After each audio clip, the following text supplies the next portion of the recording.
Now, Today we are launching our future fuels and vehicle strategy. An extra $178 million. then, It's not going to tow your trailer. It's not going to tow your boat. Bill Shorten wants to end the weekend when it comes to his policy on electric vehicles. now, It's making sure there's smart charging facilities available to consumers. then. In 2019 on 2GB, you said, what about all these charging stations? How much is that going to cost? I mean, if you have an electric car and you live in an apartment, are you going to run the extension cord down from your fourth floor window? Now, what we're seeing here is a massive change in the technology. The government adamant it's not a political U-turn. Mr Morrison must read my policy book at night time for ideas. I don't think their policy was a good policy. I still don't think it was a good policy. Which is perhaps why the new... Future fuel strategy. or FFS for short, isn't exactly going all in. It's about 5% of what needs to be in an electric vehicle policy. It doesn't do enough, and this policy is close enough to doing nothing. This week, we have another pamphlet rather than a serious announcement. The FFS will see increased funding for public charging and hydrogen refuelling infrastructure, Hit the go button, Angus. as well as 50,000 extra charging stations in Aussie homes. Here we go. The electricity grid in for an upgrade to cope. Very good. But as for subsidies, tax incentives, sales targets or minimum fuel emission standards to make electric vehicles more affordable, Our plans aren't about sending lots of taxpayers' money off to big multinationals to get costs down. They'll do that themselves. Fuel efficiency standards and tax rebates for electric vehicles are almost the entire policy. Really, 80% of what needs to happen are those two things, and unfortunately the federal government started today by ruling those two out. there's also nothing to address the rage-inducing taxes that see Aussie electric vehicle drivers punished rather than rewarded. There's a need for national coordination when it comes to electric vehicles. Without that, we've seen some really bad moves made. States like Victoria adding new taxes onto electric vehicles, actually making them more expensive to drive. While countries like the UK are banning the sale of new petrol and diesel cars by 2030, Don't give up now. we're expecting just 30% of new car sales will be electric by the same year. All happening. All happening. So is the FFS the policy to finally drive up electric car sales in this country, or is it a road to nowhere? The Liberal MP, Dr Katie Allen, who was at today's big announcement, joins us now. Katie, why are you guys now waging war on the weekend? Absolutely not. This is about putting the consumer in the hot seat, and we're going to drive down emissions. This is a pretty exciting time for Australia. It's not really a policy that's designed to get more people driving electric cars, though, is it?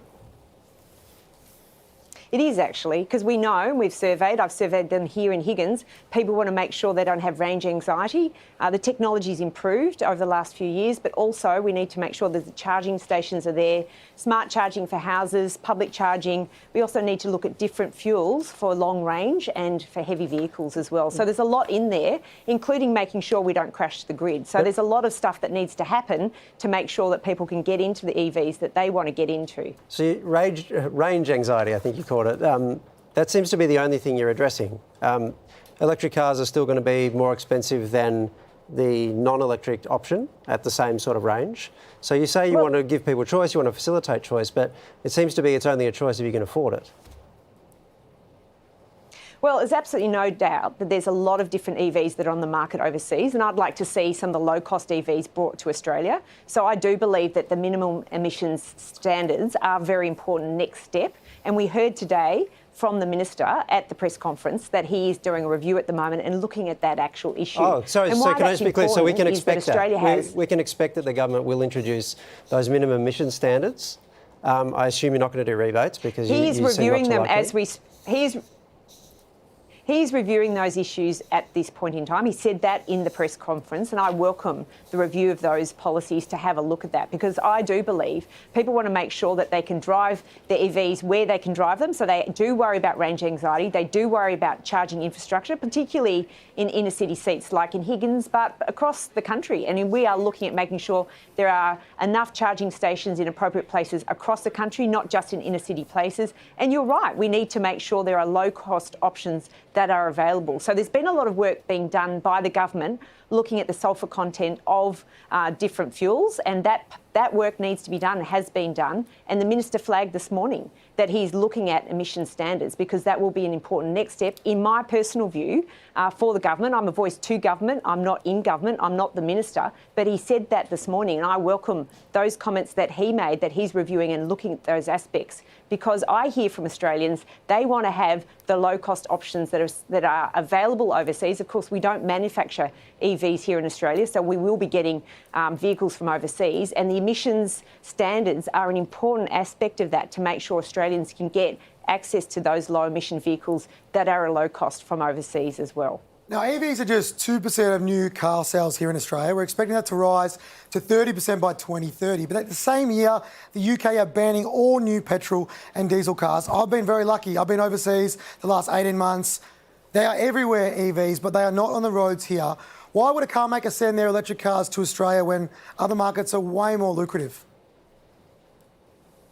Well, I think that's the story here in Australia. We're seeing a very rapid uptake of EVs now. We're all pivoting to the new opportunities that are being presented to us as people who are consumers. I myself have bought an electric vehicle, and we now know that because the EV batteries are doing better, we know that the range anxiety that people have had in the past, you can actually drive 400 or 500 kilometres now. It was only a few years ago that you could only drive 100 or 200 kilometres. So people then had to worry about, well, where am I going to charge my car? How am I going to be able to do it in a quick time?